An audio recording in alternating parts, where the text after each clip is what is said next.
Yeah, this one right here goes out to all the babies' mamas, baby mamas. Chief Sut in the building. Rookies to know, part deuce. Yes, sir. If you didn't catch the first one, it was more of the second round, third round guys, a couple fourth round guys maybe, and this one's the later picks. I'm gonna try to fly through it. All right, first man up is Lynn Bowden Jr. He's on the Raiders, came out of Kentucky. This dude is a straight up football player. He came in and had to play some quarterback for them last year because of injuries and everything else. He didn't do awesome as a quarterback, but the fact that he could do it and he's the guy that they asked to do it shows he's pretty versatile. He's probably going to be Gruden's Taysom Hill. You're going to hear me say that a lot because the NFL is a copycat league, as we all know.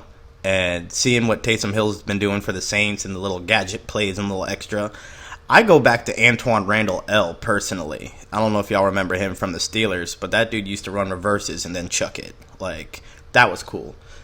Offenses are starting to move towards that, so dudes like Lynn Bowden are going to be pretty sneaky to have real late. Not don't draft these guys second round, third round or nothing, but sneaky depth, low key. All right.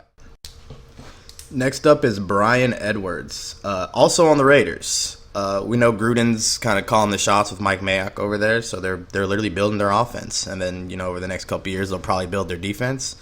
But I think he's in year 2 or 3 of his 10-year deal out there. He's got time to build. So I think Brian Edwards, he was a monster at South Carolina. He's the all-time leading receiver there. He's just a classic outside receiver, just a big body, line him up out wide, jump balls. Let's just get these 50-50 balls going. And whoever's at quarterback, whether it's Derek Carr or Mariota or they bring someone else in, this guy's just an easy target to throw it to. Huge catch radius. He's a monster. Zach Moss, Bills Nation. This dude is a power back. Low center of gravity. Devin Singletary's a starter out there right now, and he's solid. But if Zach Moss is healthy, which is his big knock, that he can't really stay healthy, but if he can, that dude can walk in and just take 20 carries a game. Devin Singletary's an emergency guy in case Moss goes down. But the reason why Moss didn't go too early is because the injury history is kind of sketchy. But if you can get past that, dude's a nice little player. Next up is Devin Duvernay of the Ravens. He went to Texas. He was pretty solid out there. I think he's going to have a lot of early playing time. The potential's there. He's really only competing with Hollywood Brown, Willie Snead. How much are you really competing with Willie Snead? This dude's a big body, and there's a huge need for just a classic big body outside wide receiver. I think he fits that need, and I think obviously the Ravens' offense is trending in the right direction. They just needed a few more weapons last year, and this year they got this guy, and then next year they'll get another. They also added Dobbins, so Ravens are setting up for the future, and it looks bright. Next man up is my dog, DJ Dallas. Pete Carroll brought him out to Seattle. Whether you know him or not, DJ came into Miami playing DB, and they asked him if he could play running back. He said yes. He put on about 20 pounds, 30 pounds, and just works his ass off, man. He's the guy that was having the big plays for us last year when we didn't have any big plays. He's a Pete Carroll guy. He's just going to come in. He's going to run hard, right up the gut, like however y'all want it. Bounce it outside if you need it. They have a deep running back room in Seattle, and, they like to run the ball a lot, which means their guys are probably going to get hurt. And doesn't help that Chris Carson does get hurt all the time, but whatever. That's neither here nor there. DJ could come in if everybody else goes down and handle his own with no problem. And you also kind of got to watch Travis Homer, who's ahead of him on the depth chart for now.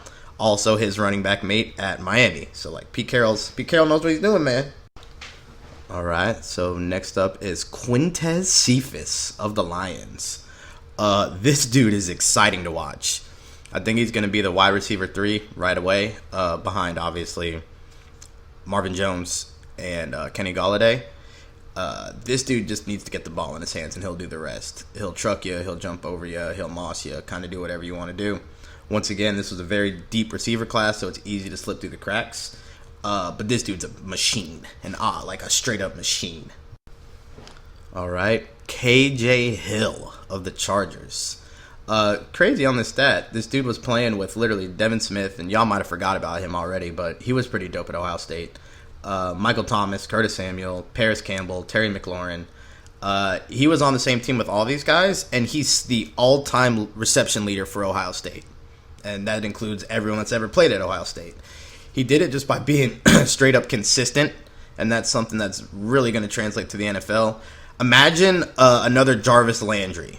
Just a little bit less speed, but I think he might be cleaner coming out. Dude's not the fastest. That's kind of what his big knock was. He is not the fastest, but he's got great hands. He's got great routes. I'm not calling him Jerry Rice or nothing, but he's got the same build. If this was 2K and you were making a Jerry Rice build, it kind of looked like KJ Hill early on. Last and certainly not least, Malcolm Perry of the Miami Dolphins.